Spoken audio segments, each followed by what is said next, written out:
Assalamualaikum warahmatullahi wabarakatuh. Apa kabar ayah bunda dan ananda-ananda serta teman-teman dan sahabat dimanapun kalian berada. Semoga kita semua selalu dalam lindungan dan rahmat Allah Subhanahu wa ta'ala. Amin ya rabbal alamin. Syukur alhamdulillah kali ini kita masih dapat berjumpa kembali ya di kelas 5.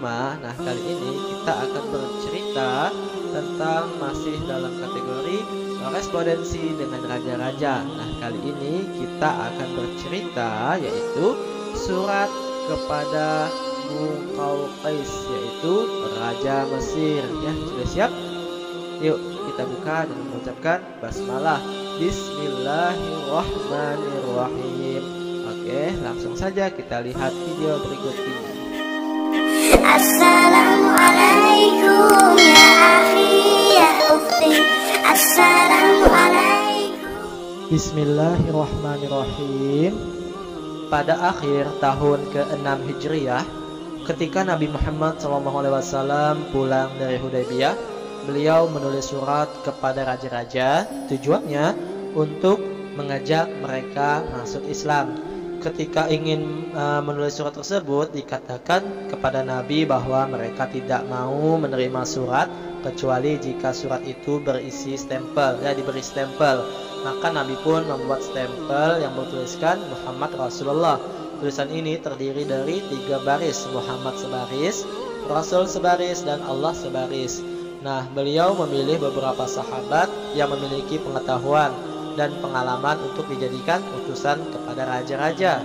Nabi Muhammad SAW mengirim beberapa utusan pada awal bulan Muharram tahun ke-7 Hijriah, beberapa hari sebelum berangkat menuju Khaybar. Nah, salah satu suratnya yaitu ditujukan kepada Raja Mesir dan Iskandariyah Al-Muqawqis. Nah, Nabi menulis surat kepada Juraid bin Matta yang bergelar Al-Muqawqis. Nabi Muhammad SAW suratnya berisi sebagai berikut.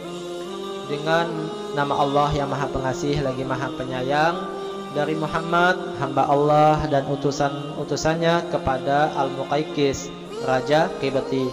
Keselamatan bagi siapapun yang mengikuti petunjuk. Amma ba'du, aku menyuruhmu untuk memeluk Islam. Masuklah Islamlah engkau, niscaya engkau akan selamat. Masuk Islamlah, niscaya Allah akan memberimu pahala 2 kali lipat. Namun jika engkau berpaling, maka engkau akan menanggung dosa bangsa Qibti. Allah Subhanahu wa ta'ala berfirman, hai ahli kitab, marilah berpegang kepada suatu kalimat ketetapan yang tidak ada perselisihan antara kami dan kamu, bahwa tidak kita sembah kecuali Allah, dan tidak kita persekutukan Dia dengan sesuatu pun, dan tidak pula sebagian kita menjadikan sebagian yang lain sebagai Tuhan selain Allah. Jika mereka berpaling, maka katakanlah kepada mereka, saksikanlah bahwa kami adalah orang-orang yang berserah diri kepada Allah. Quran Surah Al-Imran ayat 64. Nabi memilih Hatib bin Abu Balta'ah untuk membawa surat ini. Ketika Hatib masuk menjumpai Al-Muqawqis, ia berkata kepadanya, sebelum kamu ada raja yang menganggap dirinya adalah Tuhan yang maha tinggi.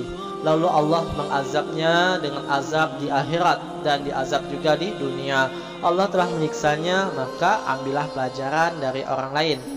Jangan orang lain mengambil pelajaran darimu. Al-Muqawqis menjawab, sesungguhnya kami telah mempunyai agama tersendiri yang tidak akan kami tinggalkan kecuali karena ada agama yang lain lebih baik darinya. Nah, Khatib berkata, kami mengajakmu kepada agama Islam yang telah dicukupkan oleh Allah, maka tinggalkanlah agama selainnya. Sungguh Nabi ini telah mengajak manusia. Kemudian yang paling menentangnya adalah kaum Quraisy, yang paling memusuhinya adalah orang Yahudi, dan orang yang paling dekat dengannya adalah orang-orang Nasrani.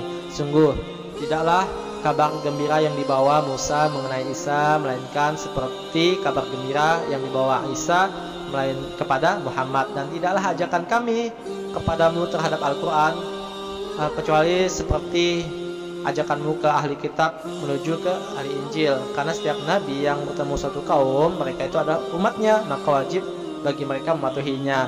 Dan engkau termasuk salah seorang yang bertemu dengan nabi ini. kami tidak melarangmu memeluk agama Isa, tetapi kami memerintahkanmu untuk masuk Islam.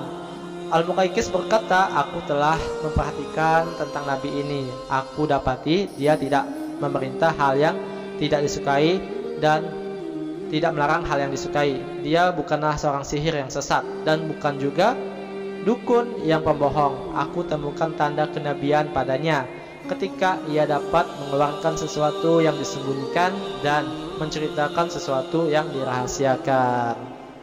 Seterusnya akan kupertimbangkan dulu. Al-Muqaykis selalu mengambil surat tersebut dan letakkan dalam sebuah tempat dan diberi stempel di atasnya, lalu diserahkan kepada pelayannya. Kemudian ia memanggil tukang tulis yang mengerti bahasa Arab dan menulis surat balasan kepada Nabi, yang mana surat itu adalah dengan nama Allah yang Maha Pengasih lagi Maha Penyayang, kepada Muhammad bin Abdillah dari Muqaykis, pembesar bangsa Kibti, Mesir. Keselamatan atasmu amma ba'du.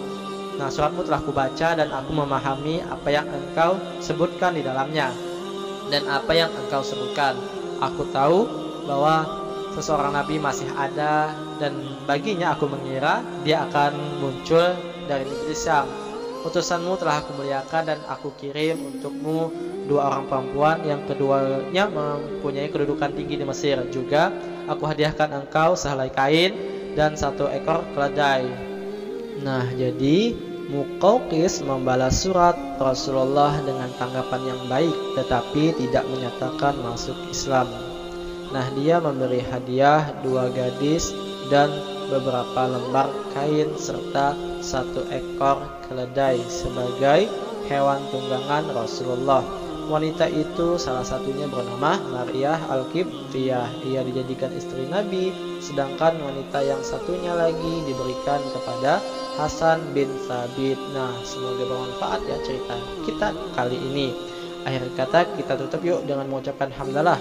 Alhamdulillahirabbil alamin. Akhir kata, sampai berjumpa di kesempatan selanjutnya. Assalamualaikum warahmatullahi wabarakatuh.